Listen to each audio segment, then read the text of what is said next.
Boa tarde a todos os presentes. Estamos iniciando nesse momento, no dia 22 de abril de 2024, a segunda atividade do eixo temático Pesquisa Farmacêutica, Toxicológica e Clínica do Programa Educacional para o ano promovido pela Academia de Ciências Farmacêuticas do Brasil, em nome da qual dou-lhes boas-vindas.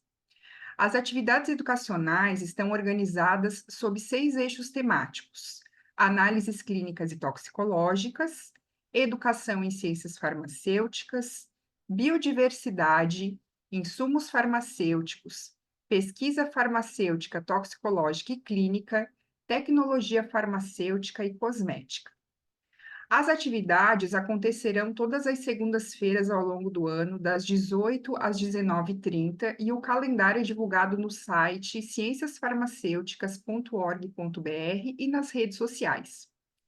O Programa Educacional da Academia de Ciências Farmacêuticas do Brasil possui atividades gratuitas graças aos mantenedores Sindusfarma, Eurofarma, Abafarma, Abifina, BD, FCE Pharma, Hipofarma, ICF, Sincamesp, Estevanato Group e Iton Brasil.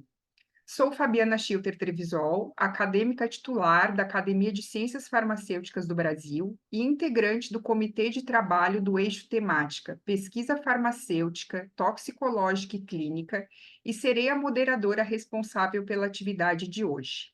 O tema de hoje é dengue, o atual problema de saúde pública no Brasil, que contará com a participação do professor doutor Marcos Vinícius da Silva.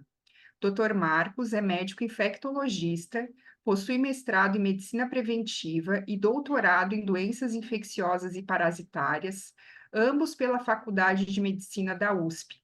É professor associado e supervisor da residência médica em infectologia da Faculdade de Ciências Médicas e da Saúde da PUC São Paulo, consultor do Ministério da Saúde na área de zoonoses, membro da Câmara Técnica em Infectologia do Conselho Federal de Medicina, professor do Programa de Pós-Graduação em Ciências da Coordenadoria do Controle de Doenças da Secretaria de Saúde de São Paulo.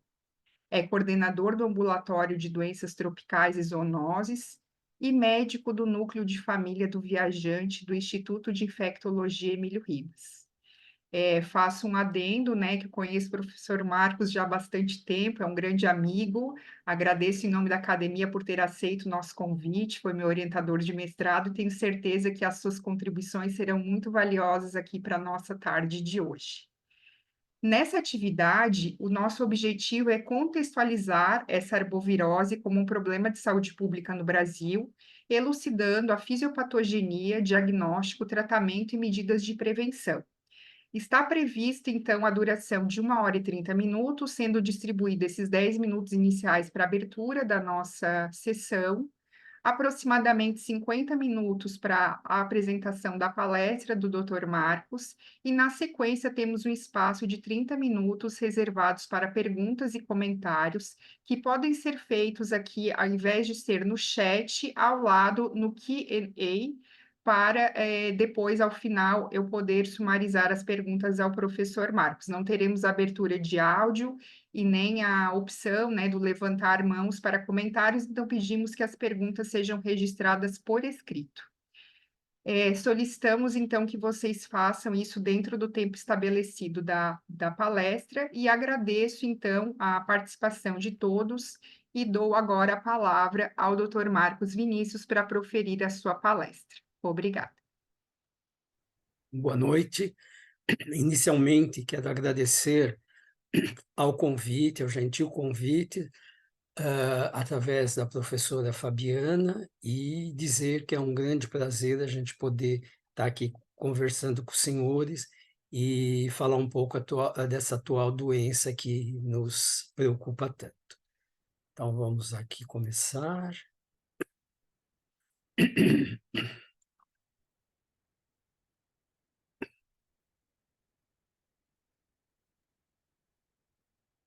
Tá certo, professora, já em tela cheia. Então, podemos? Podemos, a palavra está com o senhor. Então, lembrando que é uma velha doença, e aqui está o nosso Instituto Emílio Ribas, o primeiro instituto, desde 1880, a Casa Rosada hoje é um pequeno museu. E eu não tenho conflito de interesses, e lembrar que dengue, o meu cursor aparece? Não, Sim, está aparecendo como mouse, professor, tá. isso. Então, doença é uma doença infecciosa aguda, ela é uma doença febril que ocorre o ano todo, com comportamento sazonal, ou seja, nos períodos quentes e chuvosos. E o agente etiológico é um arbovírus, um RNA vírus, que a gente está vendo aqui. Ele pertence ao gênero Flavivírus, à família Flaviviridae, e nós temos 4 sorotipos importantes, o 1, 2, 3 e 4. Lembrar que dengue, como entidade clínica, ela foi descrita em 1779 em Java, quando não se conhecia o vírus. E depois, em 1780, em Filadélfia. Não se conhecia que era vírus, mas sabia que era uma doença já e provavelmente transmissível. A primeira grande epidemia foi na Europa em 1784, e somente em 1907 é que nós tivemos a descoberta que era um vírus que causava essa doença, com diferentes sorotipos. A transmissão vetorial, ou seja, pelo mosquito, pelo Aedes aegypti, só em 1906 que foi descoberta. E aqui tem uma coisa curiosa: os sorotipos de dengue 2, 3 e 4 foram descritos em 1956 nas Filipinas. E o tipo 1 só em 58 na Tailândia. Eu nunca entendi isso, já estudei muito, por que não começa pelo 1, e começa pelo 2, 3 e 4. Enfim, eu nunca achei o do porquê dessa explicação. No Brasil, nós começamos com esse problema em 1923, quando nós temos o primeiro registro da doença no nosso meio. Depois, em Roraima, 1981 e 1982, nós temos a identificação do sorotipo 1 e 4 circulando já no Brasil. No Rio de Janeiro, Alagoas e Ceará, o sorotipo 1 causa de novo uma epidemia em 1986, e no Rio de Janeiro, em 1990, é quando é diagnosticado o primeiro caso de dengue hemorrágica. E a partir daí nós vivemos uma situação de endemicidade e acabaram as epidemias. E é o que a gente vive hoje, uma situação endêmica. Então, lembrando um pouco do transmissor, né, do mosquito aqui, que ele é menor que um pernilongo. E ele é um mosquito rajado, tem essas manchas brancas que a gente vê, ele é preto, né, todo com essas manchas brancas. E por isso que ele é conhecido muitas vezes como rajadinho. E ele é voraz, a fêmea dele necessita do sangue e ela é voraz. Numa sala, se tiver 10 pessoas, ela vai picar as 10 pessoas, diferente de alguns outros vetores que transmitem doença, que ele faz o reparto sanguíneo no indivíduo e ele está satisfeito. Ele não. Ele o tempo todo, ele está picando, né? E ele pica também durante o dia, ele não tem um horário fixo, como é o caso da malária, né? E ele nasce, se cria principalmente em água limpa e água parada. E qual é um outro problema que nós temos com esse vetor? É que a partir de uma fêmea contendo o vírus, quando ela coloca os seus ovos, esses ovos já contêm o vírus. E essas larvas que vão sair, que vão originar mosquitos adultos, esses mosquitos já nascem com o vírus da dengue. Então, todas as medidas ambientais que eu tomo nesse momento, esses ovos que vão ficar e que vão eclodir nas próximas chuvas, na temporada de chuvas, setembro, outubro, esses ovos têm o quê? O vírus, e esses mosquitos já nascem com o vírus e transmitem a dengue. Então, temos que ter um planejamento a longo prazo, não dá para ser imediatista e tentarmos resolver o problema da dengue num único momento. E lembrar que a cadeia epidemiológica da dengue não envolve nenhum reservatório silvestre. É o homem, o mosquito e o homem, ou seja, o indivíduo reservatório de vírus, nele o mosquito se alimenta e transmite para outro ser humano o vírus da dengue. Então, nós não temos um reservatório ambiental. E é um mosquito urbano, ele gosta de zonas urbanas, de locais de estrutura e não de regiões silvestres. Então, essa transmissão ela pode ocorrer tanto dentro como no peridomicílio, como fora de casa, no local de trabalho, em atividades de lazer, e lembrar que ele é essencialmente um mosquito urbano. Os lugares de criação são os mais variados possíveis. Aqui a gente está vendo que é clássico, né? Carros abandonados aqui, que fica a água da chuva, dentro desses carros abandonados, locais com entulho, as caixas d'água abertas, principalmente materiais recicláveis no meio ambiente, as piscinas que não são adequadamente limpas, mas a gente tem que lembrar de uma outra coisa. Na região urbana, nós temos alguns problemas muito sérios, que são os apartamentos. Por quê? Porque muitos apartamentos, nem aqui em São Paulo, eles são de pessoas de fora, o apartamento fica fechado, ou a pessoa vai viajar e deixa o apartamento fechado. O ralo da área de serviço, o sifão da pia do tanque, que não é utilizado, ali contém água, água limpa, e rapidamente o mosquito utiliza aquilo como seu criador, e ele prolifera numa velocidade assustadora. Então a gente fala, mas como que numa cidade como São Paulo, urbanizada, em locais que você só tem praticamente prédios, você tem uma infestação assustadora de Aedes? Por quê? Porque você tem esses criadores. E se você faz uma imagem aérea, você vai encontrar o quê? Uma série de prédios onde você tem coleções de água acumulada, água de chuva, água de infiltração, e é aí que a gente acaba tendo o criadouro do Aedes bem próximo da gente. Então, lembrar que a doença dengue é uma doença que ela se distribui na região tropical e subtropical do mundo, não é exclusiva nossa, e é um problema muito sério nessas regiões. Os casos de dengue, né, no Brasil, 18/4/2024, 3,5 milhões de casos prováveis de dengue, 1.544 mortes por dengue. Para mim, isso é um ponto de interrogação. E durante a minha apresentação, vocês vão ver que, para mim, isto é a ponta do iceberg, que está à tona d'água. 1/10, 9/10 está abaixo da linha da água que a gente não vê. Então, esse problema ele tem uma dimensão muitíssimo maior do que esses dados estatísticos, né?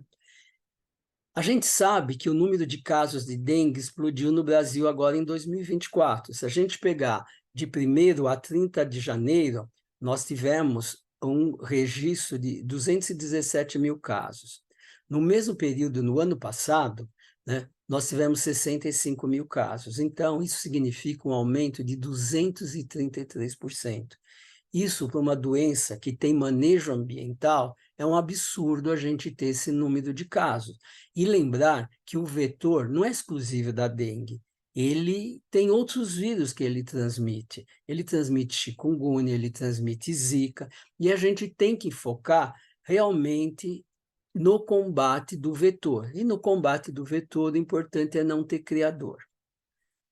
Circulação dos vírus no Brasil. O que a gente tem? A gente já sabe, aqui os senhores vão ver por essas cores de tonalidades de cinza, os sorotipos de dengue. Então, nós já há tempo estamos com o 1 e o 2 circulando em todo o país, e agora já entrou aqui pelo Espírito Santo e pelo Roraima, o tipo 3, o sorotipo 3 e o sorotipo 4. Ou seja, nós estamos já com os 4 sorotipos circulantes, e a gente vai ver a importância disso quando conversar sobre fisiopatogenia. Quais são os macros determinantes das epidemias em dengue? Primeiro, o ambiente físico. Se eu não tiver um ambiente físico favorável à criação do mosquito, eu não vou ter dengue. Se eu não tiver um indivíduo suscetível, né, eu não vou ter dengue. Se eu não tiver a circulação do vírus, eu não vou ter dengue. E se eu também não tiver o vetor, eu não vou ter dengue. E da intersecção desses 3 fatores é onde vai resultar o dengue. E o ambiente físico e o ambiente social, isso é muito importante na dengue, eles são os mantenedores dessa cadeia para que haja a proliferação do vetor, do Aedes. Então, aqui eu vou mostrar uma pirâmide invertida. De 10.000 indivíduos infectados pelo vírus da dengue, 9.000 são assintomáticos. Esses indivíduos não têm sintomas. Apenas 1.000 são sintomáticos. Desses 1.000, 500 têm uma síndrome viral que fica sem diagnóstico. 400 vão ter a febre da dengue, que é aquele número que eu mostrei, que embora seja um número muito grande, olha o que ele significa nesta pirâmide aqui, de base de 10.000 indivíduos infectados. Febre hemorrágica da dengue, eu vou ter em 100 indivíduos e choque da dengue em 1 ou 2 indivíduos. Ou seja, quando eu tenho um choque da dengue, eu tenho uma base populacional de indivíduos infectados de 10.000 indivíduos infectados. E o grande problema é que este número aqui, assintomáticos, com esse de síndrome de Down, são indivíduos que não souberam que tiveram dengue. Certo? E a gente vai ver qual é a importância da primeira e das infecções sucessivas na dengue. É uma doença que tem um período de incubação muito curto, de 5 a 8 dias, variando de 3 a 15 dias, tem uma evolução muito rápida, de 6 a 8 dias, porém tem uma convalescência chata, essa convalescência chata e prolongada, às vezes se prolonga por 45 dias, 2 meses, de um mal-estar muito grande, a dinamia, impede o indivíduo das suas atividades, então é uma doença bem chata. E vamos ver o que interessa, que é a fisiopatogenia. O que acontece? Quando uma fêmea do Aedes infectada, ela injeta o vírus da dengue dentro do organismo, no tecido celular subcutâneo, esses vírus, eles vão procurar células dendríticas, né, os macrófagos, e essas células, elas funcionam como verdadeiros cavalos de Troia. Elas vão levar esse vírus para os locais mais distantes do organismo, para que eles exerçam a sua atividade patológica. Então, eu vou ter o quê? Esses cavalos de Troia atravessando o tecido celular subcutâneo, caindo na circulação, e, a partir daí, a disseminação para todo o organismo. E o que acontece? Eu acho que esse próximo slide é o slide mais importante que a gente precisa prestar atenção, porque se a gente não entender esse slide, a gente não entende a fisiopatogenia da dengue. Aqui eu vou ser bem lento para que fique bem fixado a mensagem que eu quero deixar, certo? Bem fixada a mensagem que eu quero deixar. O indivíduo primo infectado aqui, sorotipo 1, didaticamente, poderia ser qualquer sorotipo. O que acontece? Quando ele entra no organismo, ele vai se ligar na superfície do monócito, nesse receptor verdinho aqui, que é um receptor específico para o vírus da dengue. Quando ele se liga neste receptor, o que acontece? Ele não consegue entrar no monócito. Ele, para entrar no monócito, ele vai ter que ter um rolamento na superfície do monócito para depois ele poder interiorizar. Quando ele faz esse rolamento na superfície do monócito, ele vai fazer uma ativação do complexo de histocompatibilidade de classe maior, 1, né? É esse que aparece aqui, e o 2. E qual é a importância dessa ativação do complexo de histocompatibilidade maior? Ele vai funcionar como um freio quando o vírus entrar dentro do monócito e esse monócito começar a liberar as interleucinas de fase inflamatória, do processo inflamatório. Então, repetindo, esse rolamento aqui na superfície do monócito, ele funciona como um moderador da resposta inflamatória em termos de liberação das interleucinas pelos monócitos. Aí, quando ele entra, esse monócito vai liberar modulado TNF-alfa. E TNF-alfa, ele é importante porque ele vai agir no endotélio do vaso. E ele age aonde? Na junção das células endoteliais. Então, se nós imaginarmos que as células endoteliais são assim ligadas, ele agindo nessas pontes aqui, ele vai levar o quê? A essa disjunção das células endoteliais. E esses espaços que se formam, eles permitem a passagem de líquido do intravascular para o extravascular.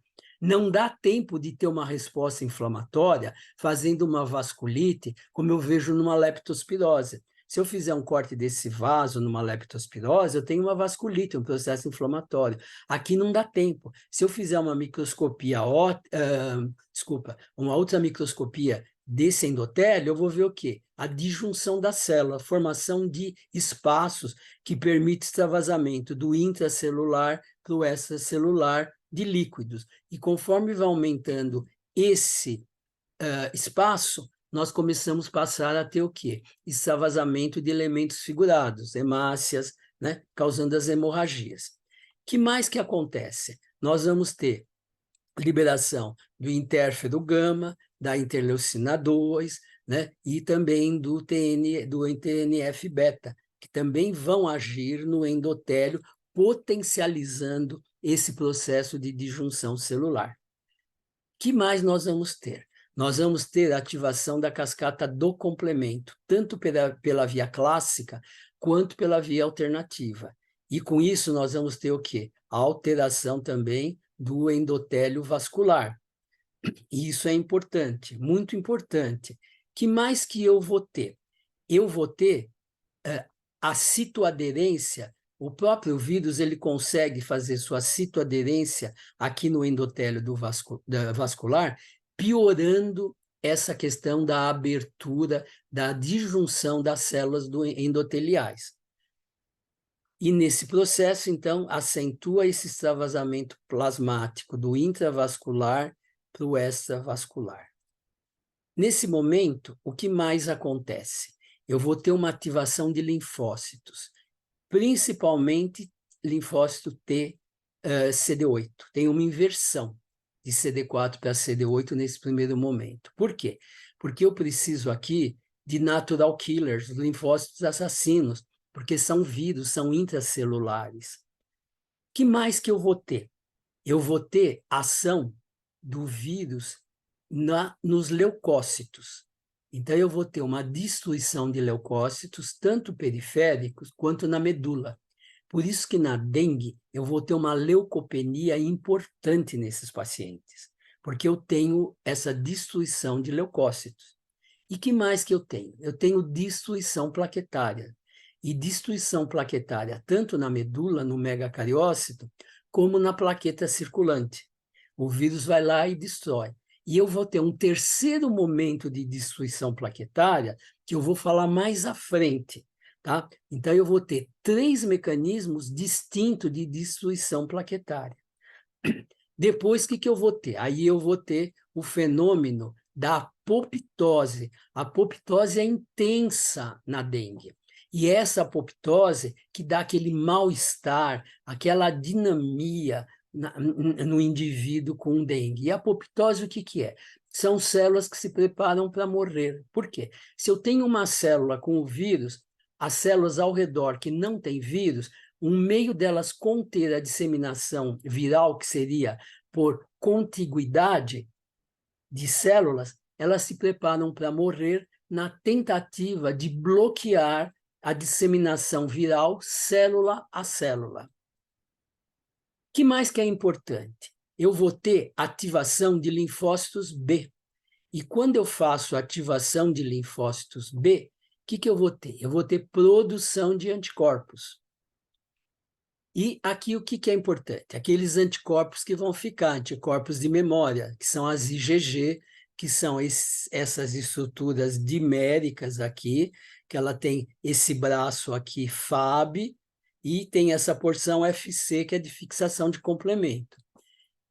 Essa IgG, ela é específica para aquele sorotipo. Ela dá imunidade duradoura para aquele sorotipo. O que acontece? Se um outro vírus tipo 1 entrar nesse indivíduo, ele já tem esse anticorpo contra o tipo 1. O que vai acontecer? Ele vai lá, liga, neutraliza esse vírus e combate a doença. Então, ele tem imunidade duradoura para aquele sorotipo que causou a infecção nesse indivíduo.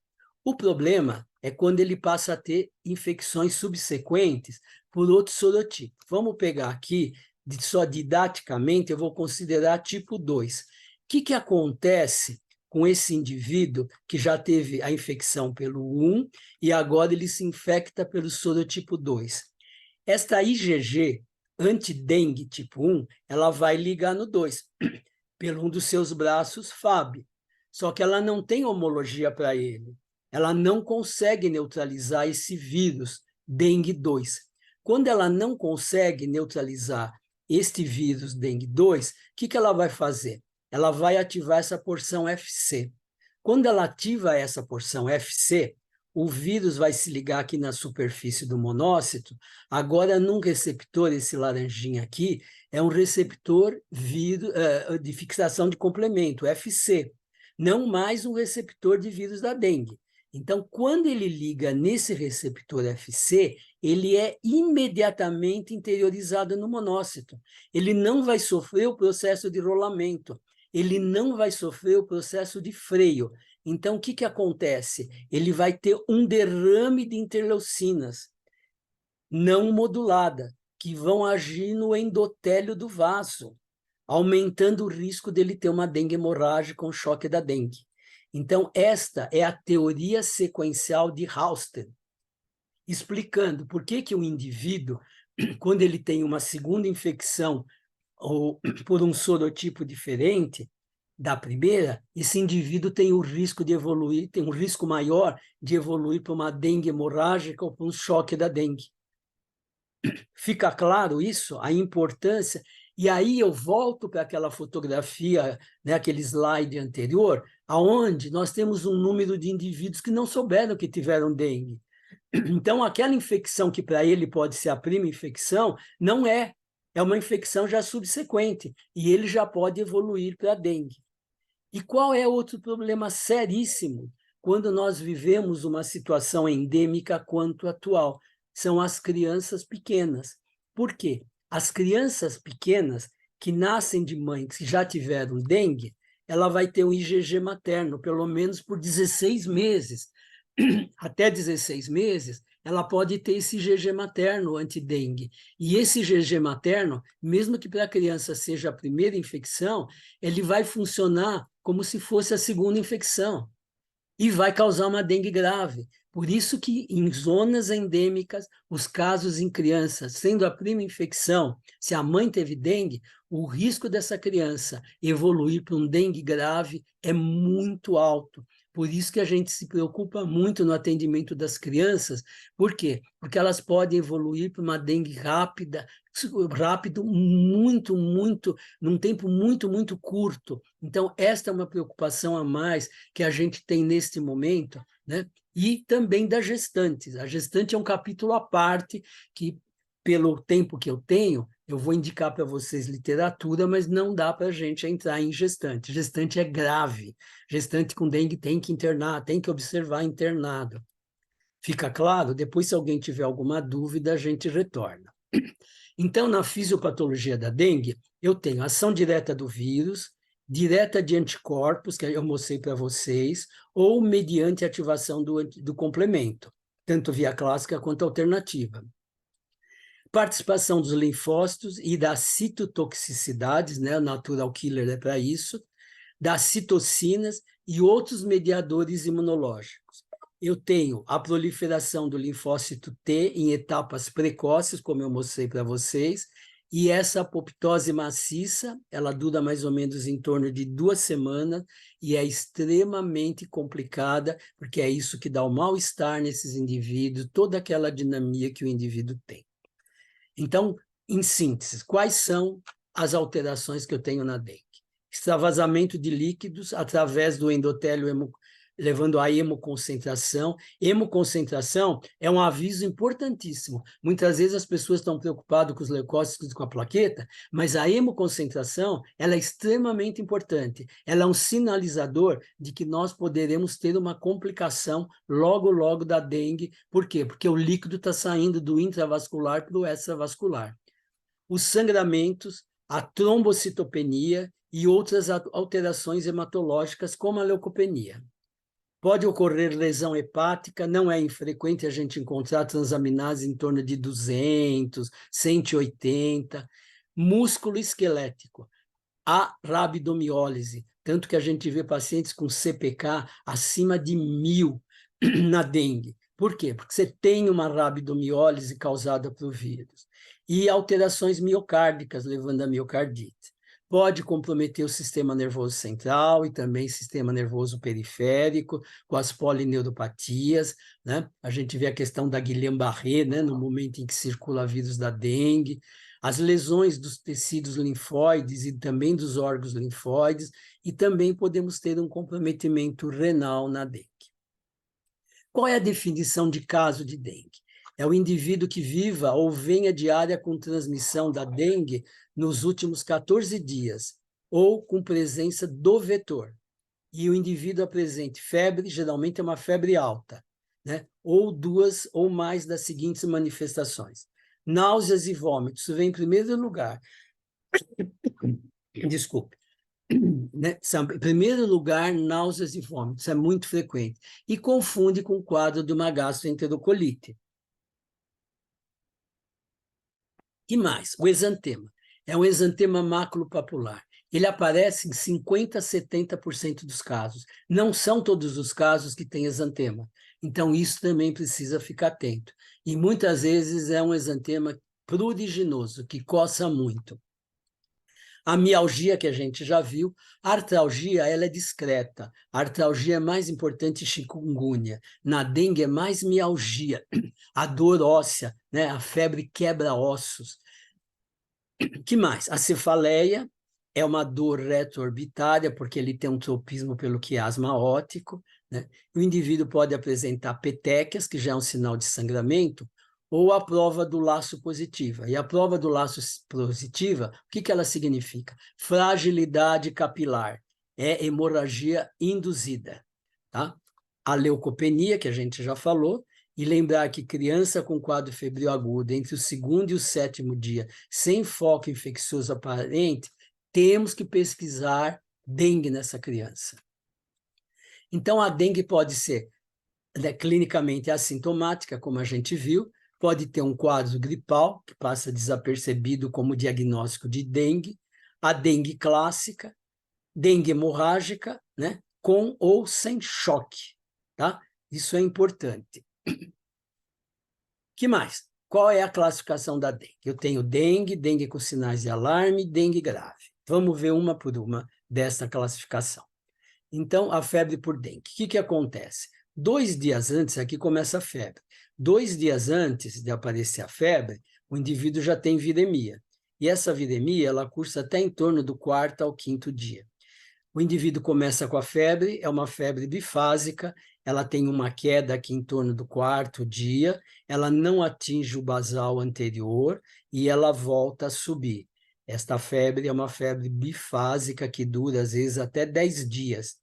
E é exatamente no 6º dia que começa a aparecer anticorpos da classe IgM. Na dengue, anticorpos aparecem tardiamente na doença. E a gente, quando atende um paciente, precisa saber em que fase ele está. Porque não adianta eu pedir uma sorologia para o paciente nesse momento aqui, olha, a sorologia vai ser negativa. Eu tenho que pedir o quê? Um teste que seja um teste que detecta ou partícula viral, ou antígeno de superfície, o NS1, desculpa, antígeno estrutural NS1. Então, eu tenho que pedir um método aqui que eu detecto o quê? Vírus. E aqui não adianta eu pedir o método que detecte vírus, eu tenho que pedir uma sorologia, porque aqui eu já não tenho mais viremia. O que é importante aqui nesse momento? É que, através desses métodos, muitos deles me permitem dizer qual é o sorotipo infectante. O método sorológico não me permite dizer qual é o método infectante, só me permite dizer que ele foi infectado com o vírus da dengue. Então, qual é o quadro clínico? Vocês estão vendo aqui, nas 0 a 48 horas. Febre alta, importante.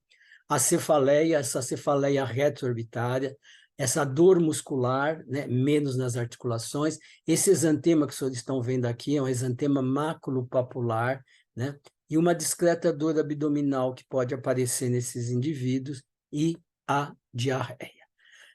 No final do 2º dia, ou começo do 3º dia, petequias. Então, vocês estão vendo aqui um exantema petequial, olha. todo petequial. Essa é uma paciente nossa que ainda nós nem estávamos nessa situação da dengue, que ela veio do Caribe, e uma professora, um dengue grave, já sangramento, epistaxe, gengivorragia pode aparecer. Aqui nós não estamos falando de dengue hemorrágico, nós estamos falando de hemorragias que podem ocorrer ainda não na dengue hemorrágica. Náuseas, vômitos com sangramento, sangramento por punção venosa, hematúria, e indivíduos que possam ter a prova, se ele já tem epistaxe ou se tem algum sinal de sangramento, não tem sentido fazer a prova do laço. Eu vou fazer a prova do laço só se ele não tiver nenhuma dessas evidências. Por quê? Porque aí eu vou ver prova do laço supositiva é igual ao quê? Hemorragia induzida. A etapa crítica da dengue que eu mostrei para vocês, que é aquela queda da febre que depois volta a subir. É nesse momento que o indivíduo começa a ter dor abdominal, e é uma dor abdominal difusa. E essa dor, prestem atenção, esta dor é um sinal de alarme importante, porque o que essa dor mostra para a gente? Nós temos as duas membranas do peritônio, lá no nosso abdômen, colada. Quando eu começo a divulsionar essa membrana com acúmulo de líquido no terceiro espaço, eu começo a ter dor. Quanto mais dor eu tenho, significa o quê? Que eu estou separando mais essas membranas pelo acúmulo de líquido. Então, este é um sinal extremamente importante na dengue, é a dor abdominal. E esse extravasamento se dá para outras serosas. Então, eu posso ter na pleura, formando um derrame pleural, eu posso ter ascite, pode piorar os vômitos, e como eu estou sequestrando líquido no terceiro espaço e no interstício, que acontece? Elevação do hematócrito, hemoconcentração. O sinal é vermelho. Nesse momento, o que vai acontecer? Diminuição do intervalo pressórico, por quê? Porque caiu o volume intraluminar. O pulso se torna filiforme, o indivíduo pode apresentar uma hipotensão arterial e aí evolui para o choque. E aí aparecerem as hemorragias da forma hemorrágica da dengue nos lugares mais diferentes do organismo. Tá? Então, aqui é um choque recorrente ou prolongado, né? Com mais de 12 horas, né? O indivíduo que começa com desconforto respiratório e olha o edema pulmonar intersticial. O pulmão dele está branco. E é por isso que a gente tem que hidratar, mas precisa tomar um cuidado muito grande em hidratar paciente com dengue, porque a gente tem que hidratar sem afogar ele em líquido. Que se a gente der um excesso de líquido, isso vai para o pulmão e a gente vai afogar esse paciente. Então, na dengue hemorrágica, o momento crítico é isso aqui, olha, onde eu mostrei para vocês, aonde tem a deflexão da curva. É quando o paciente me liga e fala, doutor, eu melhorei, a febre está baixando. Eu falo, não, agora que eu estou preocupado com você. Por quê? Porque é exatamente neste momento aqui que o indivíduo pode evoluir com choque e com hemorragia. E também o que acontece? Esse é o terceiro momento aonde começa a aparecer anticorpo. E aquelas plaquetas que não foram destruídas pelo vírus, mas que na sua superfície tem o antígeno do vírus, quando surge o anticorpo, ele liga nessa plaqueta através desse antígeno e ele lisa essa plaqueta, piorando ainda mais a plaquetopenia desses indivíduos. Então, os dengue com sinais de alarme. No período de defervescência, volto a falar, o período de defervescência é este aqui, a deflexão da curva. Tá claro? Esse indivíduo apresente um ou mais dos sinais de alarme. A dor abdominal intensa e contínua, que eu já expliquei a fisiopatogenia. Os vômitos persistentes, acúmulo de líquido em extravascular, ascite, derrame, pericárdio, né? Sangramento de mucosas, com isso vai cair o fluxo sanguíneo cerebral, ele vai evoluir para uma letargia ou para uma irritabilidade, hipotensão postural, lipotímia, pode ter hepatomegalia, enfim, nós podemos ter comprometimento de outras estruturas. Então, dengue grave, ela é caracterizada pelo choque ou desconforto respiratório, sangramento grave, comprometimento grave de órgãos, inclusive danos hepáticos, com enzimas hepáticas acima de 1000, comprometimento do sistema nervoso central com alteração de consciência, miocardite e outros comprometimentos. Quais são os sinais de choque? Pulso rápido e fraco, extremidades frias ou cianose, tempo do enchimento capilar prolongado, taquicardia, depois pode evoluir para uma bradicardia, porque já não tem mais oxigenação do miocárdio, uma taquidispneia, a oligúria, cai a filtração glomerular, a hipotensão arterial, e preste atenção, porque aqui, né, tem uma diferença da pressão arterial sistólica e diastólica menor do que 20 milímetros de mercúrio, diferente do que ocorre em outras doenças, como por exemplo, uma sepse. Por quê? Porque essa diferença ela vai caindo gradativamente. Na dengue, não, ela despenca. Então, por isso que é muito importante, e no atendimento do paciente, a rapidez, para a gente não perder esse paciente. Voltando a lembrar, na criança é uma doença que pode ser grave. A criança pode ser assintomática, não ter sintoma nenhum, e tudo bem. Isso pode ser uma síndrome viral clássica e resolver por aí. Mas pode ter um quadro febril, começa com recusa de alimentos e de líquidos, uma sonolência, vômitos, diarreia ou fezes amolecida. Nos menores de 2 anos, febre, esse choro persistente que é pela dor, a criança fica irritada, dinâmica, né? E iniciar já um quadro grave com um agravamento muito súbito da dengue. Então, frente a um caso suspeito de dengue, é o que eu tenho que avaliar. Você está seguro que pode dispensar esse paciente? Ele apresenta sinais de gravidade? Ele apresenta sinais de alarme ou sangramento? Isso é muito importante, sinais de alarme. Guarde sinais de alarme. Ele faz parte de algum grupo especial que tem patologias de base, uma gestante. Esse indivíduo deve ser reavaliado, e quando ele deve ser reavaliado? E lembrar que dengue é uma doença de notificação compulsória, né? Notifique o caso de dengue. Critérios de internação: sangramentos, sinais de alerta, recusa da ingestão hídrica. Muitas vezes você precisa internar o paciente e deixar 24 horas lá em observação com hidratação parenteral, endovenosa. Por quê? Porque ele não consegue tomar o volume de água que ele precisa. O indivíduo está lá com dor, ele não quer nem se mexer na cama, vai pensar em tomar água? Não vai. Né? Comprometimento respiratório, comorbidades, plaqueta menor que 20 mil, né, por milímetros cúbicos, independente de sangramento ou não, ou outra situação a critério médico.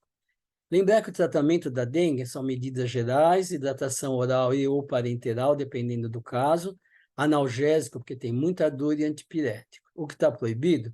Antiplaquetários, né, os antiagregantes, como salicilatos, e anti-inflamatórios não hormonais. Situações especiais, onde o indivíduo já está tomando isso, eu vou deixar uma referência no final para vocês lerem e entenderem o que fazer nesses indivíduos que já estavam tomando essas medicações. Pelo tempo, não dá para a gente prolongar essa discussão, que é bastante interessante. Qual é o critério de alta hospitalar? Presença, né, dos 6 critérios: estabilidade hemodinâmica nas 24 horas, ausência de febre por 48 horas, melhora visível do quadro clínico, o hematócrito normal ou normalizando estável por 24 horas e a elevação das plaquetas acima de 50 mil. Diagnóstico da dengue. Situações como de epidemia, tem o diagnóstico epidemiológico, com o vínculo epidemiológico, ou diagnóstico clínico. O ideal é laboratorial, mas não é sempre que a gente tem o ideal. Então, lembrar que o laboratorial a gente tem, naquela fase da viremia, isolamento viral. Isso é ótimo, por quê? Porque me permite dizer qual o sorotipo infectante. A detecção do antígeno SN1. Cuidado com isso daqui, porque isso não é exclusivo de dengue. Outras arboviroses podem ter SN1. Se eu tenho no momento circulação de febre amarela e circulação de dengue, eu preciso tomar cuidado com esse antígeno, né? Por quê? Porque ele é comum aos arbovírus. Se eu estou tendo dengue, só dengue circulante, fica mais tranquilo. A detecção genômica também me permite identificar qual o genotipo que tipo de vírus é esse, e quando já é depois do 6º dia, a sorológica, a IgM, que só permite identificar que é uma infecção aguda, não me diz qual é o sorotipo infectante. Lembrar que a prova do laço ela é importante, olhar o braço do indivíduo, se já não tem petequia, se tem marca, coloca o aparelho de pressão aqui numa média entre a máxima e a mínima, né? No adulto, mantém por 5 minutos, na criança por 3 minutos, o manguito inflado na pressão média entre a PA sistólica e a mínima. Sempre eu digo, olha a extremidade para meus alunos e residentes, vê se não está fazendo um garrote que você vai necrosar o braço do indivíduo, como que está a perfusão dele. Prova do garrote não é para necrosar o braço, tá? E a gente deixa e observa, ou nessa área do manguito ou abaixo, numa área de 2 centímetros quadrados, é a área do polegar. No adulto, 20 ou mais peteca, na criança, 10 ou mais peteca, a prova do laço é positiva, ok, hemorragia. Então, se a prova do laço é positiva, solicita o hemograma, pelo menos para conhecer o hematócritos, leucócitos e as plaquetas basais. Se está tudo bem, dá para o indivíduo aquele folhetinho do Ministério que ajuda muito, explica para ele da necessidade dele voltar para a reavaliação, que ele precisa tomar líquido, do que ele não pode tomar de medicação, que pode piorar sangramento, e solicite retorno para acompanhamento todos os dias a partir do 3º dia de doença, se possível. Por quê? 3º dia é quando vai começar a deflexão da curva, é onde eu vou entrar no momento crítico da doença. Quando que a prova do laço pode ser falso negativo? Paciente com sobrepeso e o manguito ainda é pequeno, não consegue abraçar o braço do indivíduo. Paciente abaixo do peso, que o manguito também não consegue dar uma pressão adequada. Técnica ruim durante choque, né? Não tem sentido fazer prova do laço durante o choque. Lembrar do cartão de acompanhamento dos pacientes com suspeita de dengue, né? Esse cartão que eu falei para vocês, ele é muito importante, ele direciona um norte para os pacientes.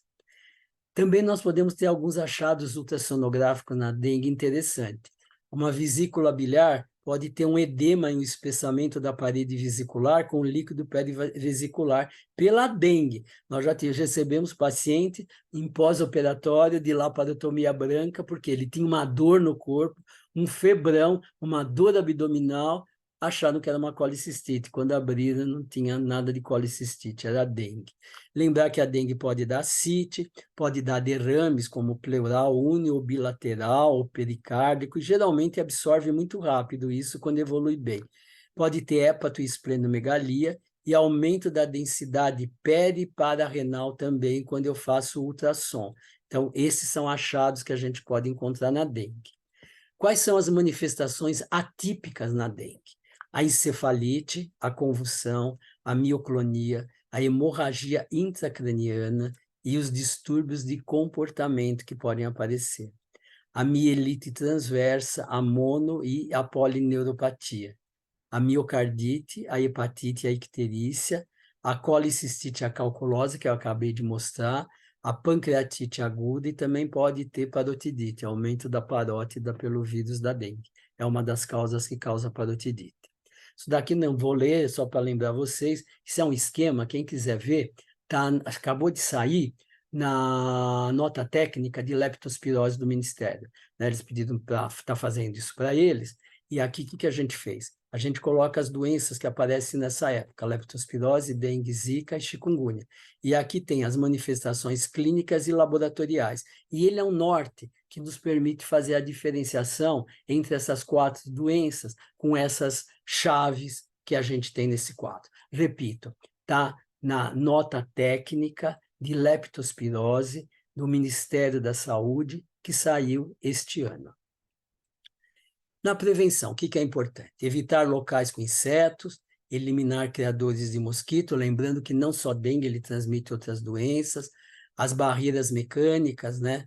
Como roupas adequadas, lembrar que roupas coloridas e de cores escuras atraem inseto, evitar perfume, que perfume também atrai inseto, o uso de mosquiteiro, o uso das telas na janela, os repelentes, só precisa ser repelente de boa qualidade. Não adianta aqueles repelentes que a gente está vendo aí na internet, que aquilo não protege, né?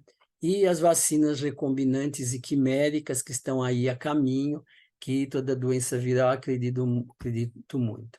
Aqui são as 3 vacinas que a gente tem, Sanofi, onde ela usava praticamente o vírus da febre amarela, aqui o Yellow Fever, né? E tinha partes de DNA do vírus da dengue, desculpa, RNA do vírus da dengue, 1, 2, 3 e 4. Uma vacina que não deu muito certo, porque ela acabava funcionando como uma prima infecção. Depois está aí a da Takeda no mercado, uma vacina que teve um trial muito grande em diferentes países. Vamos ver como ela se comporta, porque apesar dela ter tido um trial muito grande, ter testado em muitos países, era momento de circulação de vírus 1 e 2 da dengue. Agora está circulando 3 e 4. Vamos ver o que acontece com essa vacina frente a esses dois sorotipos que começaram a circular. E aqui está do NIH, que é a vacina que eles fazem em colaboração com o Butantan, que é uma vacina bastante promissora. A gente está apostando as cartas nessa vacina, principalmente por ser uma única dose, que isso é uma coisa muito importante em vacina, né? Aqui eram 3 doses, aqui eram 2 doses, e o paciente muitas vezes esquece de vir tomar a segunda. Ele acha que ele tomou a primeira, ele está imunizado e não precisa mais lembrar disso. Então, uma vacina com uma única dose, vamos torcer para que dê certo, né?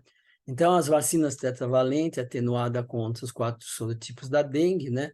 Produzida a partir de tecnologia de DNA recombinante, né? A gente tem as vacinas como a Takeda das 2 doses, né? 0,3 meses, via subcutânea, 0,5 ml. Segundo consta, diz que a eficácia é de 60% a 80% em termos de infecção e de 85% a 95% sobre as formas graves. Vamos ver aí o que esse atual momento vai mostrar para a gente. Então, eu deixo aqui para vocês, isso saiu esse ano. Esse é o manual do diagnóstico e manejo clínico da dengue, do Ministério da Saúde. Ele está muito bem escrito, ele tem todas aquelas questões do indivíduo que já fazia uso de antiagregante, de coagulante, né, anticoagulante, e ele é muito didático, esse manual, ele é muito objetivo. Leia esse manual que vale a pena. Quem trabalha com gestantes tem esse manual aqui de dengue na gestação, que infelizmente, pelo adiantado da hora, eu não vou poder estar trabalhando, da Federação Brasileira de Associações de Ginecologia e Obstetrícia, né, publicado conjuntamente com o Ministério da Saúde, e, né, que dengue é um problema na gestação e no puerpério. São pacientes que têm grande risco de evoluir de uma forma grave. E leio também esse trabalho aqui, esse trabalho é muito legal. Esse trabalho saiu este ano, né? E é aqui do Brasil. Esse trabalho ele vai abordar detalhadamente para vocês aquele quadro da fisiopatologia que eu mostrei, né? De uma forma, pelo tempo que eu tenho, não mais detalhado, mas ele tem muito detalhes em termos de interleucina, de reações imunológicas. Esse trabalho vale a pena ler. É um trabalho brilhante sobre fisiopatogenia da dengue. Lembrar que esse é o manual da Organização Mundial da Saúde, ele é de 2009, mas ele está bem atualizado, tá? Lembrando meu ambulatório de doenças tropicais e zoonoses, eu agradeço a vocês a gentileza, o convite e a atenção, e me coloco à disposição e deixo aqui para vocês os meus e-mails, e se quiserem entrar em contato ou se quiserem algum esclarecimento, alguma dúvida que ficou na minha apresentação, que eu não tenha sido claro, né? Eu estou à disposição, e lembrando lá o nosso querido Hospital Emílio Ribas, de 8 de janeiro de 1880, na época do Império, onde a ambulância era uma carroça puxada a cavalos, né? Da teoria miasmática ainda, porque Pasteur não tinha descoberto o micro-organismo, né? E dizer que foi um grande prazer estar aqui com vocês, e muito, muito obrigado pela amabilidade do convite.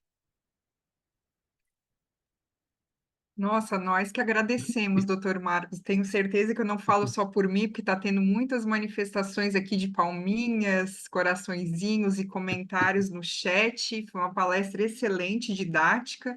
Realmente é bastante coisa, né, para o tempo que nós reservamos, mas é bom que sempre fique essas dicas de leitura complementar e também a gravação que a gente vai disponibilizar depois, que as pessoas podem revisar o seu material com mais tranquilidade, com mais calma, que foi bastante elucidativo, bastante esclarecedora. Tinha certeza que não seria diferente disso pelo que eu lhe conheço. Então, aqui no nosso chat, nós temos aqui algumas perguntas, então vamos ver se a gente consegue dar conta de responder todas elas. A Rizele Brás, ela pergunta, né, até uma questão que o professor falou agora que não deu para aprofundar muito, quais são as chances de a dengue se tornar hemorrágica? Acho que isso até foi respondido, se o professor depois puder reforçar. Mas ela pergunta em grávidas quais os riscos para o bebê. Então, se pudesse fazer um breve comentário sobre a questão das gestantes, né? Que a gente sabe que daí aqui a gente tem o binômio mãe e filho, se há alguma diferença e qual o risco, sobretudo para a criança. Então, qual é o grande problema? Porque dengue é uma doença de evolução muito rápida. O problema é a mãe. Por quê? Se eu tenho um descolamento prévio de placenta, certo? Com um risco de hemorragia, essa gestante vai abortar e vai ficar sangrando. Se eu tenho um choque da dengue nessa gestante, vai cair a perfusão placentária. Eu posso ter o quê? Posso ter tanto um aborto, como eu posso ter um parto prematuro, como eu posso ter uma questão de uma hemorragia grave materna, de não conseguir controlar. Então, gestante tem que internar. Não dá para acompanhar a gestância ambulatória, ou até dá, mas é muito difícil, o risco é muito grande. A dengue não chega a ter nenhum envolvimento com má formação congênita, né? Mais essas questões que o professor menciona, né? De prematuridade, natimorto, aborto. Até onde a gente sabe, sim. Por enquanto, é que saiu recentemente algum comentário a respeito disso, mas eu realmente não achei o material original para conferir. Também É, até então eu desconheço a má porque formação congênita. isso é muito bem estudado em Zika, né? Sim, E rubéola, outras viroses. de dengue até então E não, né? porque até onde a gente sabe, a eliminação do vírus é muito rápida. Sim. A Andréa Guimarães questiona que cidades localizadas em altitudes maiores são menos suscetíveis a infecções levadas pelo Aedes. Ela gostaria de saber por quê. Olha, é mais relacionada que tudo que está elevado, a água escorre. Então, para você juntar água no que está elevado, a água é mais difícil. Não é por causa da temperatura, porque a gente sabe que ele se adapta bem nessa questão. Então, a maior questão é realmente drenagem de coleções de água. Perfeito. Achei que era pela temperatura, hoje já foi mais um aprendizado. É lógico, nos lugares muito frios, não, tanto que Sim, você vai ver que a distribuição ela é equatorial e subequatorial, né? Mas a temperatura é importante. Mas, por exemplo, no Brasil, onde as temperaturas só no inverno, nas partes altas, ela cai muito, né? Mas você tem a possibilidade do Aedes, ele se adapta muito fácil, ele é urbano. já. O José Carlos Prado, ele pergunta se o teste de plasma não detecta os tipos diferentes virais, qual o sentido do termo sorotipo? Então, veja bem, os sorotipos são os diferentes vírus por um estudo. Hoje tudo se faz à base de biologia molecular, né? Pelo Sim, sequenciamento deles, você sabe que são vírus distintos. E tem um quinto vírus aí circulando na Malásia, mas ainda está não em humanos. Ele é de símios, né? Então, agora, o soro, veja bem, o soro do indivíduo no soro você pode pesquisar tanto o vírus quanto o anticorpo, depende do momento que você coletou esse soro, certo? Então, se você coletou no momento que você tenha só anticorpos, né, o anticorpos, desculpa, você vai fazer o quê? Sorologia, não tem como você saber o vírus. E pela sorologia, não dá para você dizer qual é o sorotipo infectante, né? Como outras viroses, aonde você tenha mais de uma sorovariedade.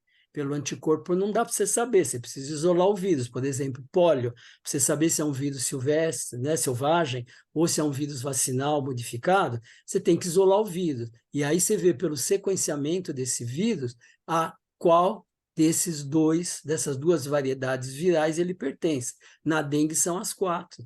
Então, ou você usa testes que detectam sequenciamento viral, como genoma, como cultura, certo? O NS1 eu já mostrei que não dá nem para você dizer sim. que é dengue, como se tiver um outro arbovírus circulante.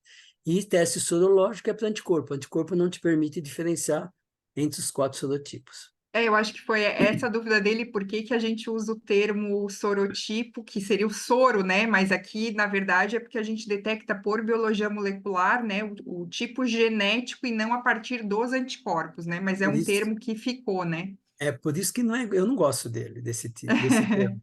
Eu prefiro É, tipo viral. mas acho que ele comentou exatamente por isso, todo mundo fala sorotipo e fica um termo estranho, realmente. A Daniele Romana Rios, ela fala: boa noite, doutor Marcos, parabéns pela excelente palestra. Levando em consideração o mecanismo imunológico da segunda infecção pelo vírus da dengue, se o indivíduo tomar vacina anti-dengue 1 e 2 e depois for infectado pelo 3 e 4, o quadro clínico vai tender a ser mais grave? Por isso que a vacina tem que conter os 4 sorotipos. E que seria a vacina ideal? Que a gente conseguisse, com esses 4 sorotipos, uma soroconversão de quase 100%. Este que é o atual problema das vacinas, porque alguns sorotipos você vai ter uma soroconversão de 40%, alguns outros atingem no máximo 70% de soroconversão, não atingindo 100%. Então, o que que isso leva? Isso leva a esse problema de funcionar como se fosse a primeira infecção. E foi o que aconteceu com a vacina da Sanofi, que os indivíduos que nunca tiveram dengue tomavam a vacina da Sanofi, eles podiam estar sensibilizados e quando eles eram infectados pela primeira vez, funcionaria como uma segunda infecção, porque ele já tinha tido um anticorpo anti-dengue induzido pela vacina. E Inclusive, ela essa era é indicada para quem já tinha tido dengue, né? Era a indicação, né, de fazer. então, esse é o grande problema da vacina. Se não fosse isso, nós já estávamos com uma vacina aí boa, né? Com certeza. Deixa eu ver se eu consigo entender aqui a pergunta da Joseli. Com tantos casos assintomáticos, o teste de antígeno pode ser falso negativo por neutralização da NS1 por anticorpo prévio, acho que ela quis dizer isso, AC prévio, e IgM, como é o comportamento na reinfecção? Veja bem se eu entendi a pergunta. Eu também fiquei meio confusa aqui. Veja bem, o indivíduo é assintomático, você não vai ter como colher sangue dele para você saber se ele está com vírus circulante. O que você pode fazer é coletar o sangue do indivíduo para fazer uma sorologia. Certo? E aí, o que que você vai encontrar na maioria desses indivíduos? Porque você não sabe quando foi a infecção dele. Você vai encontrar uma IgG. Por isso que IgG não serve para diagnóstico. E a IgM, ela tem uma vida muito curta na dengue. Ela circula por pouco tempo, não fica meses ou anos, né? E é por isso que você trabalha com esse marcador e você não trabalha com a IgG, porque se você quisesse ver caso de infecção com IgG, você teria que fazer métodos semi-quantitativos, de titulação, para você ver curva ou de ascensão ou de decréscimo de título. E aí já é muito complicado, né? É. Eu acho que talvez aqui o que vale lembrar é isso, né? Até pela sua fala, não faz muito sentido a gente fazer testagem em massa dos casos de dengue. O combate aqui acaba sendo vetorial, né? Então, combate ao vetor, aquela tríade que o professor mostrou, né? Da questão ambiental, do vetor, do indivíduo suscetível. E, claro, a hora que a gente tiver uma cobertura vacinal, uma vacina de alta eficácia, que a gente ainda está um pouco atrasado nesse quesito, né? Então, realmente não faria muito sentido fazer triagem de assintomático. Seria isso, né, professor? Sim, não tem sentido isso. Mesmo Muito bem. porque você não sabe se esse indivíduo que já foi sensibilizado, se ele fizer uma segunda infecção, ele vai ser sorteado para evoluir para um dengue grave. Ele pode de novo bloquear e ser um outro e ser assintomático ao segundo, terceiro, quarto sorotipo. Uhum. Mas, em teoria, só para a gente deixar bem claro, né? Se o indivíduo ele tiver os 4 vezes dengue na vida, né? Então, cada tipo que ele tem uma vez, ele cria uma imunidade Duradoura, permanente, duradoura, né? Muito duradoura. bem. A Maria da Graça só parabeniza, doutor Marcos, pela excelente palestra. A Cristina Duarte também, que foi bem objetiva, que ainda há muitas dúvidas, né? Mas que foi uma importante contribuição. A Dalila é minha aluna, ó, tá aparecendo aqui. Dalila, doutor Marcos, você comentou sobre a resolução rápida da dengue nas crianças muitas vezes, mas quando tem doenças crônicas como asma, cardiopatias congênitas, por exemplo, a chance de miocardite ou formas graves potencializa? Tanto na criança quanto no adulto, a existência de condições mórbidas pré-existentes, ela é de maior risco, né? A Marilda Gonçalves também parabeniza pela excelente palestra e queria que o senhor comentasse sobre a associação da dengue com a doença falciforme, uma vez tem sido considerado um fator de risco com o aumento da mortalidade. Veja bem, toda a situação pré-existente, e aí ela está perguntando sobre a questão da falciforme Isso, especificamente, anemia né? falciforme, isso. Então, você já tem um indivíduo que ele já tem uma alteração de hemoglobina, né? E se a gente vai pensar que a dengue, na sua fisiopatogenia, ela leva à hemoconcentração, aumento da viscosidade, e a gente sabe a importância do aumento da viscosidade na anemia falciforme, inclusive com as embolizações da anemia falciforme, né, que o indivíduo pode ter, né, a chance de você ter complicação tendo uma comorbidade, ela aumenta. Sempre, né? Sempre as comorbidades acabam podendo dar um desfecho desfavorável. A Cassandra Mangabeira, que também é sua colega de profissão, médica infectologista de Roraima, minha orientanda de doutorado, está aqui mandando um abraço, achou a palestra excelente, né? E bastante didática. A Daniele agradece a resposta. Então, a vacina atual que o senhor comentou será mais promissora, mostrou imunização para os 4 sorotipos. Na verdade, a gente está com 2, né, professor? Essa que saiu um estudo que está. Estamos com poucas doses ainda, né? Que ela foi testada, A da Takeda. mas isso, a da E Takeda, e só o teste que foi um teste longo, com é, diferentes populações, certo? Mas tem a questão que, vamos ver o que sentiu. acontece com a circulação do 3 e 4. É que eu esqueci de explicar, é porque, embora eles fizeram um ensaio clínico, né, com muita gente, tinham poucos indivíduos com subtipo 3 e 4. Então, ela tem essa questão, mas, assim, o tempo irá dizer a real eficácia, né, na sua ação agora, não de ensaio clínico, mas na população em geral, porque Vida real. vida real, que às vezes essa eficácia pode também ser alta ou cair. Então, um estudo que saiu, e aí eu acho que ela quer saber dessa outra que o senhor falou que está sendo feita em parceria com o Butantan, né? É, o NIH com o Butantan. O Então, essa é INAID. uma vacina também que emprega os 4 sorotipos, né? E é uma vacina que ela parece ser promissora porque a eficácia dela é muito alta e com dose única, né? E a gente está torcendo muito que essa vacina dê certo, porque nós precisamos de alguma coisa imediata, né? Porque combate de vetor não é imediato, ele é eficaz e é continuado. Esse combate Exato. tem que ser contínuo, não pode ser uma ação estanque, né?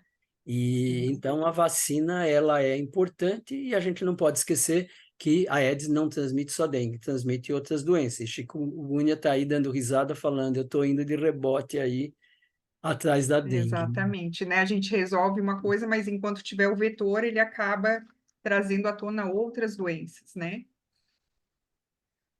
Na reinfecção, a Joseli pergunta, né? Na reinfecção, se teve dengue antes. Deixa eu ver se eu consigo entender aqui. Na reinfecção, se teve dengue antes e na reinfecção tem sintoma. Sim, né? Acho que isso foi bem esclarecido, que numa segunda infecção pode até ser um quadro mais grave, né, professor?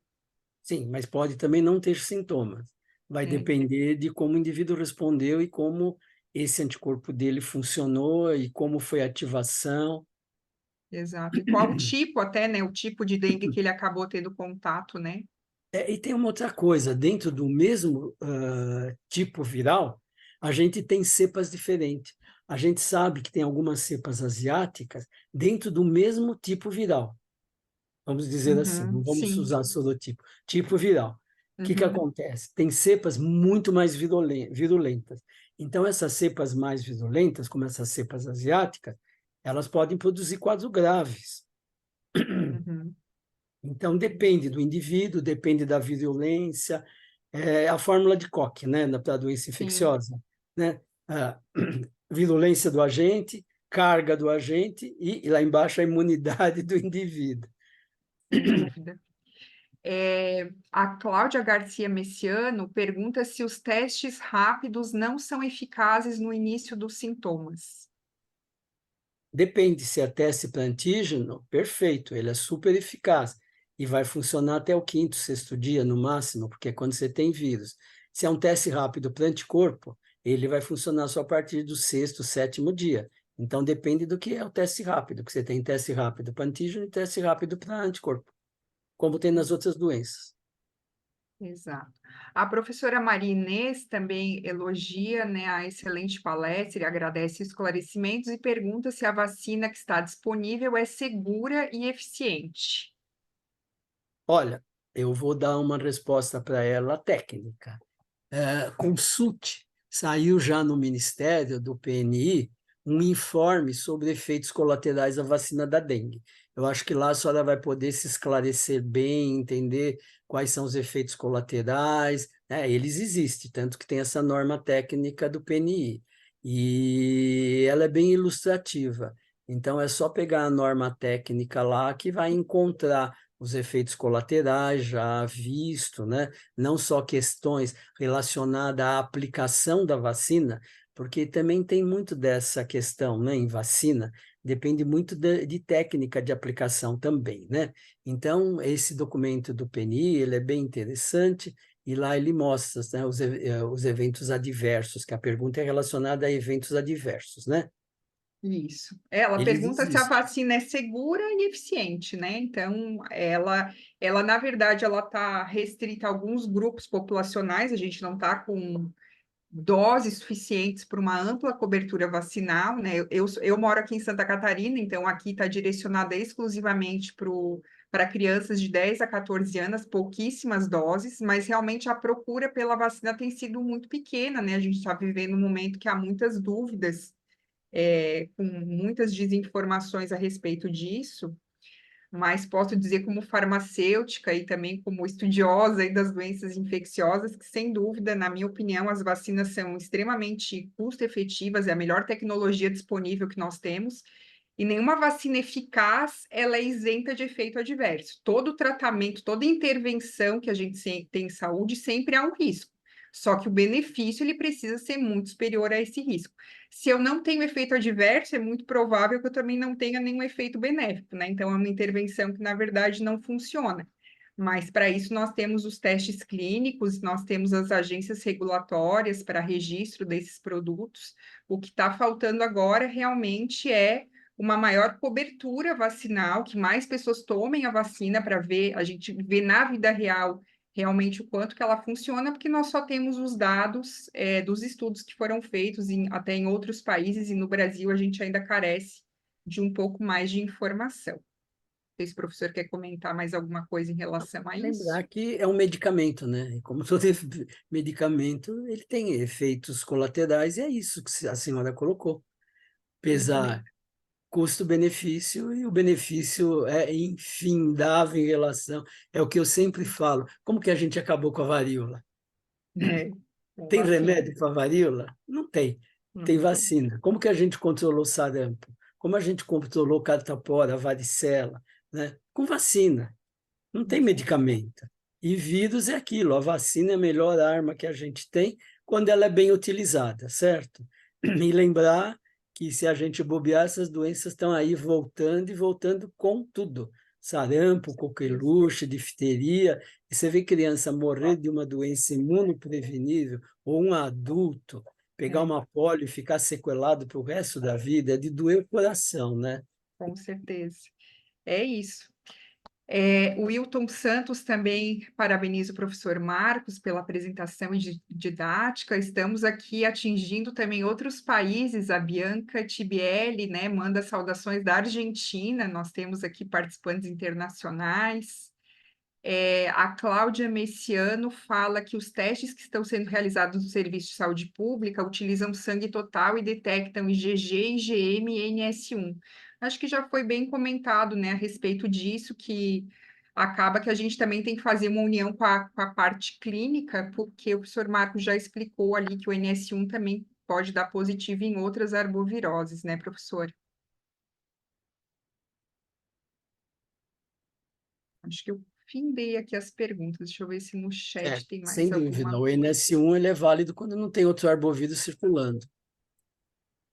Professor, poderia questionar, nós vamos ter, até já deixo o convite aqui, a gente estava discutindo no nosso eixo temático, né? Nós vamos trabalhar em outros momentos também, novamente, sobre essa temática da dengue, que é agora a bola da vez, porque estamos realmente com um número alarmante de casos, e a gente também vai trazer algumas pessoas falando especificamente de vacinas, então, como teve algumas perguntas sobre vacinas, traremos pessoas para falar mais, com mais aprofundamento sobre os tipos de vacina, os resultados que a gente tem dos testes de vacinas, e também um pouco sobre aquela modificação genética dos vetores. O professor tem alguma opinião sobre isso? Tem alguma informação?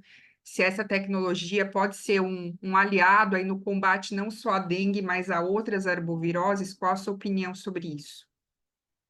Olha, a minha opinião é a seguinte: eu acho que todo benefício, em termos de contribuição do conhecimento, ele é bem-vindo, certo? E ele é importante. Só que a gente que trabalha com pesquisa, a gente sabe muito bem que no laboratório você tem as condições perfeitas, né? E você acaba tendo um resultado que muitas vezes é diferente do que você aplica na natureza. E eu sempre lembro muito de um amigo meu que já partiu, que trabalhava em Manaus e trabalhava com malária, né? E ele trabalhava com peixes largófagos, peixes que comem larvas do anofelino, né, o transmissor da malária. E era um método assim, fantástico, né? Em laboratório você tinha esses peixes largófagos comendo todas as larvinhas lá do anófilo. Quando isso foi para a natureza, isso foi para onde? A Amazônia, você tem muito o quê? Você tem muito igarapé. E a Amazônia teve um desenvolvimento da piscicultura muito grande. E para você fazer um lago é fácil, é só você bloquear o igarapé que você tem o lago. Então, o que, que aconteceu? Como a anofilina fica na margem, o lago foi todo cercado, né? E você colocava na beira os peixes largófagos. E no centro você colocava os tambaquis lá, que eles criavam, né? E o que que acontece? O que que aconteceu? Todo o trabalho de décadas foi isso. Com o que que você cria o peixe? Você cria com ração. Aí os peixes largófagos aprenderam a comer ração. E a ração era muito mais abundante, e ele não precisava ficar correndo atrás da larvinha lá que vive fugindo. E o peixe não dava a menor importância para a larva do anofelino. Você veja como um experimento, quando vai para campo, de repente ele fura. Por isso que você tem os dois momentos, o momento que você faz no laboratório e depois o momento de vida real. E nem sempre dá certo, porque no laboratório você controla todas as variáveis possíveis. No meio ambiente você controla algumas, não são todas. Não sei se meu Entendo. exemplo foi oportuno, Não, mas acho eu que é acho que ele bem isso, foi bem assim. ilustrativo. Foi bem ilustrativo, né? Então, por isso que é como o professor falou no início, né? Não, o combate ao vetor não é algo imediato. Na verdade, a gente discute muito isso, né? Que durante a pandemia a gente acabou tendo uma queda nesses índices, nesses controles vetoriais. A gente já sabia de antemão que isso ia acabar explodindo aí, e muito pouco foi feito, né, na verdade, de formas preventivas, mas não é uma solução simples, considerando até essa questão, né, do comportamento do vetor, de que ele pode deixar isso, né, já para os filhotes, para as larvas, e tem uma grande duração ambiental, acredito que é quase 2 anos aí, que esses ovos podem ficar infectados e no momento adequado eclodirem e estarem contaminando muita gente. Então, não é uma solução fácil. Acho que de hoje, assim, a lição que a gente tira, que eu acho que era o principal aqui para nós, era justamente entender mais sobre a doença, os sinais e sintomas, a fisiopatogenia, que foi muito bem explicada, e, sobretudo, ficar de olho, né, na suspeita. Então, suspeitar sempre, né, desses casos que têm sinais e sintomas específicos, mas em boa parte das vezes a gente não tem sinais e sintomas específicos, e o diagnóstico não é tão complicado assim, então ficar de olho. E até participei de um outro curso que falava assim, ó, hidrata, porque hidratação não vai fazer mal, né? Então, na dúvida, começa já a hidratação desse paciente e ficar de olho, obviamente, nos sinais de alarme, né? Ficar nessa temporalidade do caso que foi bem explicado. Professor, gostaria de agradecer muito a sua participação, agradecer também a todos os presentes aqui, as perguntas que foram feitas, espero que tenha sido bastante proveitoso para vocês, para mim foi, aprendi muito. E para encerrar, então, a atividade de hoje, né, eu gostaria de agradecer a todos vocês em nome da Academia de Ciências Farmacêuticas do Brasil e de maneira muito especial ao Dr. Marcos Vinícius, que no meu primeiro contato já topou entrar aqui nessa palestra conosco e dividir o seu conhecimento, é um grande estudioso das doenças infecciosas. Tive a oportunidade de conviver com ele há alguns anos, a gente ainda se fala. Também tive a oportunidade de conhecer lá o Hospital Emílio Ribas, é um modelo assim de atendimento para quem tiver oportunidade, e trouxe muitas contribuições valorosas na nossa noite de hoje. E eu aproveito para informar que na próxima segunda-feira, no dia 29 de abril, a palestra será do eixo temático Tecnologia Farmacêutica e Cosmética, que vai trazer o tema Caliscoca, uma vacina terapêutica com potencial de aplicação no tratamento da dependência de cocaína e crack, com a participação da Gisele Assis Castro Goulart. Então, damos por encerrada a nossa transmissão. Um grande abraço a todos, uma boa semana e até a próxima ocasião.